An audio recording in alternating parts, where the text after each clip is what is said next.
Thanks, Lynette, and thanks for having me back again. Well, this sounds a bit odd. All right, well, I've got about 10 minutes to tell you about the Southern Toadlet Pseudophryne semimarmorata in the Western Port Woodlands. And yeah, as Lynette said, my name's Brendan Casey. So the SAVE Western Port Woodland community are trying to locate threatened species impacted by the actions of sand minings. Initial searching was for the growling grass frog, Latoria runiformis, which we haven't found yet, although we've come across 9 species of frogs so far. In this talk, I'll discuss what the Western Port Woodlands are, the frog species we've recorded, and how we discovered the Southern Toadlet. So that's the Western Port Woodlands there. That water body is the eastern shore of Western Port Bay. You can see the eastern part of French Island, and it's those 4 woodland blocks there. If you were it's about an hour and a half southeast of Melbourne. If you were driving to Phillip Island, it would be on your left-hand side when you've got the Western Port Bay on your right-hand side. If you keep going down that map, you'll get to Phillip Island. If you turn east, you'll be heading towards Wilson's Promontory. The easiest way to describe the Western Port Woodlands is the 4 blocks that they consist of. So the northernmost one, and where all the research we did last spring and summer was, is known as Adams Creek Nature Conservation Reserve. As we move south, we get to what's known as the Old Holden Proving Ground. And if you can see that little circular track there, that's a point of reference in the landscape. As I talk through the slides, you'll see that round track, and that's where they used to performance test the cars. In the days when we used to build cars. Heading further south, we come across the Gerties Nature Conservation Reserve, and the final southern block where I'll be doing all my monitoring this spring and summer is Granville Nature Conservation Reserve. So collectively, they're known as the Western Port Woodlands Corridor.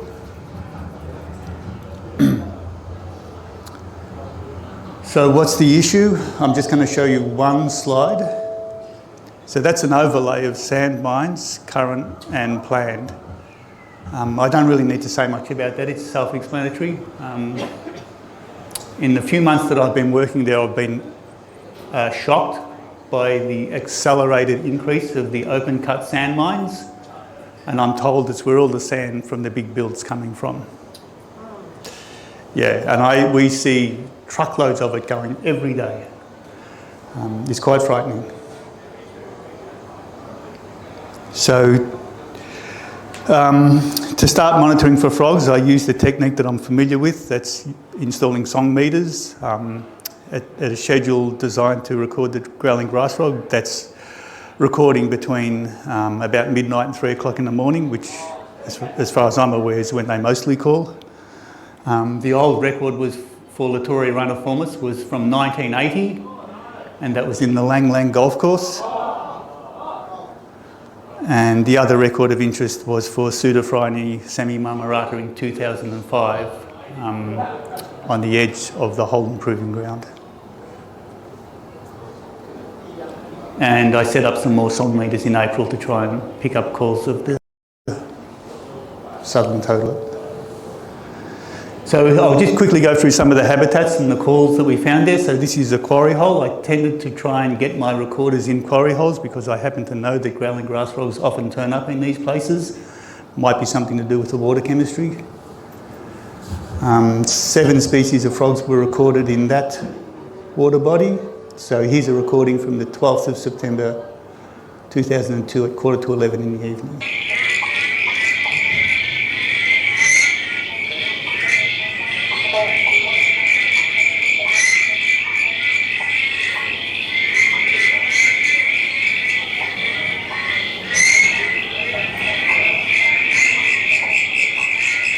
About 5 species calling there.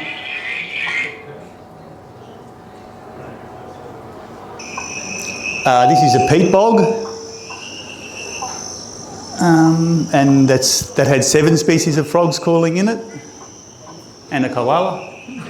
8 species of frogs actually, and that was recorded at 10 to 11 on the 13th of November last year. I'm trying to step through this chronologically.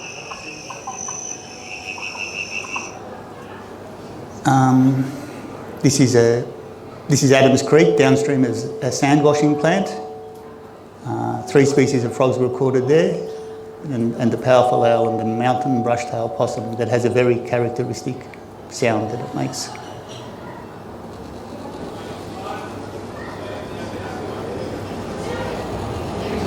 There's a powerful owl calling there, but it's too faint to hear. I'll keep moving on. This is a constructed wetlands in an abandoned quarry. Another site where I had the song meter installed. We picked up 7 species of frogs in that habitat and powerful owls. So I recorded the powerful owl calling in 2 locations, and it was photographed at another location much further south. So we determined that it migrates along the entire corridor of the Western Port Woodlands.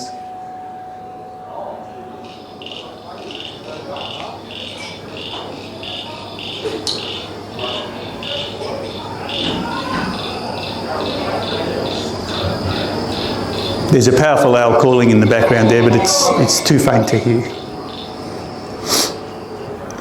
A couple of photos that we took. So there's a banjo frog, Limnodynastes dumerili.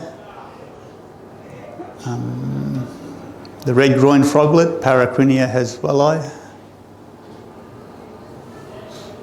And there's a stripy, Limnodynastes perroni.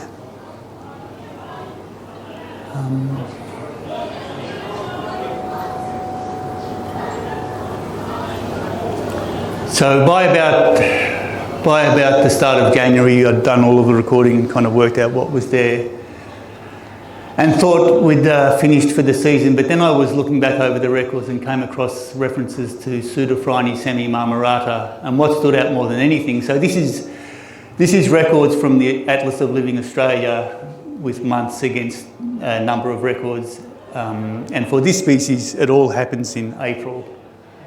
So, for no real reason and based on no precedent, we decided to go out there and start looking for the southern froglet, southern toadlet. I get confused about common names.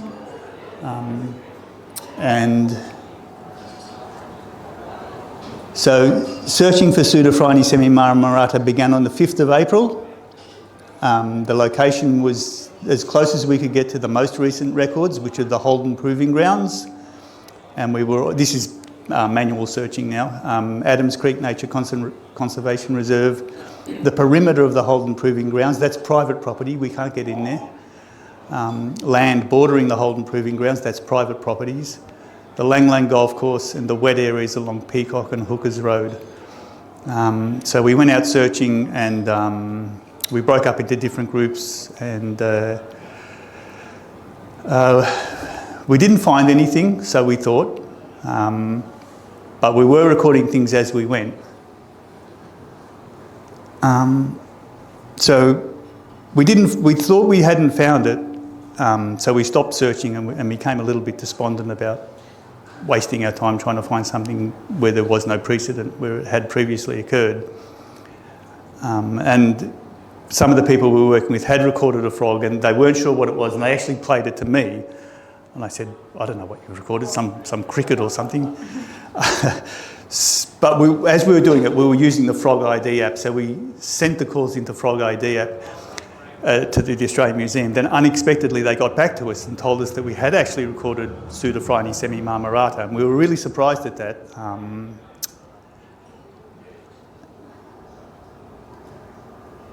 And once we confirmed that we had the semimarmorata there, we reorganised and went back out because we wanted to work out the extent of the range of these frogs in the woodlands. That's the email we got back from FrogID that verified it. It was a bit of a shock to get that. We really didn't expect it. And we convinced ourselves that even though we had heard it, we didn't understand it. And the same thing happened with Paracrinia haswelli. It's a frog I hadn't come across before, and I'd heard it repeatedly in the wetlands, and I thought it was a water bird, and I paid no attention to it. And it wasn't until FrogID got back to me and told me that it actually recorded that frog that I was a little bit surprised about that. So That's the old record from the Holden Proving Grounds from 2005.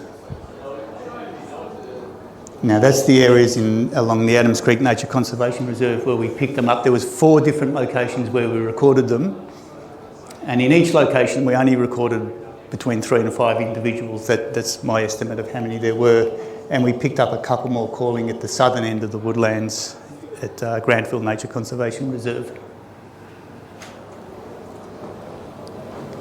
So what happened was, it's quite dense scrub there, but as we were walking along the tracks we were hearing the frogs calling, and it turns out that they were breeding in the middle of these access tracks, which isn't really very good because there's a lot of horses and cars and motorbikes tearing up and down these tracks.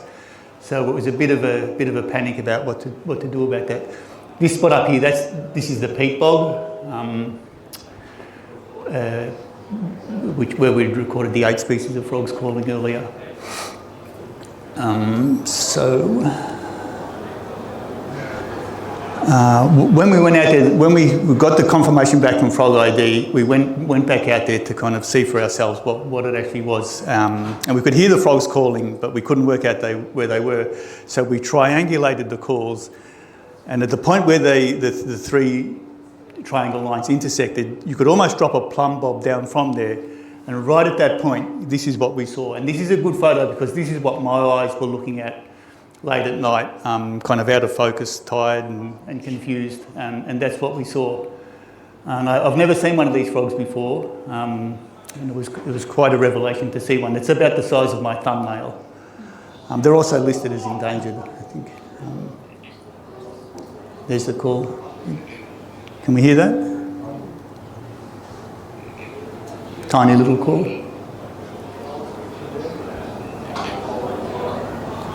When we had a closer look, we actually found eggs in the burrows. So there's little burrows about 6 inches long, right on the surface, and they had a little lid of I don't know, it was just filaments of vegetation that once we lifted it back over, that's what we saw. So you can see the forearm of the frog here and all of the eggs up here. So not only were we finding these frogs, but we actually come across 4 separate breeding habitats.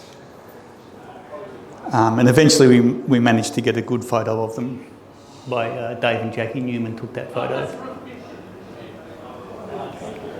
That's the 11th of April. After I thought about it for a little while, I decided to contact the rangers, who responded fairly quickly, and they came out there and they actually closed the tracks off, which we thought was great. Finally someone's sort of paying a bit of attention to this stuff. So this spot here, this is one of the breeding habitats, literally in the middle of the track. That's a close-up of the sign that the rangers put in, which was great. And it was about that stage that I actually spoke to David, who put me on to Craig Cleland, who was interested enough to come out and have a look, because I think he was doing his annual survey for this frog. Came out and had a look, but it was leaving a little bit late, so this happened on the 1st of May. I'm not sure if you'll hear this. Not a very loud call.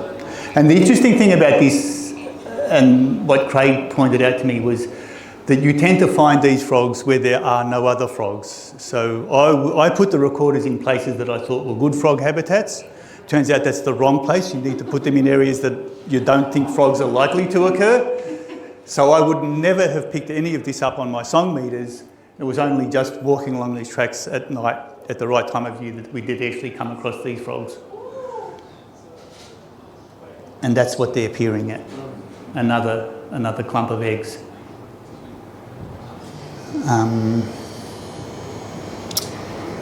Now, when we went back there, we'd realised that the fences weren't keeping people out. Again, this is literally where they were breeding, right in the middle of the path there. But some of the horse riders, and not all of them, but some of them were actually walking around the barriers and continuing continuing along the track there. So there's a horse print, and I think there was a clutch of eggs right there. So we got very concerned about that. And we got the rangers to actually come back out again, and we explained the problem to them, and had a lot of head scratching about how to deal with that. Again, that's another one of the habitats, and what the horse riders were doing was the horses, I think, don't like walking through the puddles, so they were kind of going around this way or that way, which wasn't helpful when the frogs had kind of laid their eggs up here. So the rangers managed to come up with a bit of an idea where there was no point shutting the road off because we simply weren't keeping people out, keeping the horse riders out. What we decided to do, and they were making their own paths through the forest, so what we decided to do was just to close off sections of the track that would allow the horse riders to kind of come around this way and avoid the main part of where we thought the frogs were breeding, trying to control what they were doing. And giving them direction, so as the horses would come along, they'd see this and just, without missing a beat, just kind of walk around them and then off on wherever it was that they were going to. And that's the next sign that the rangers put in.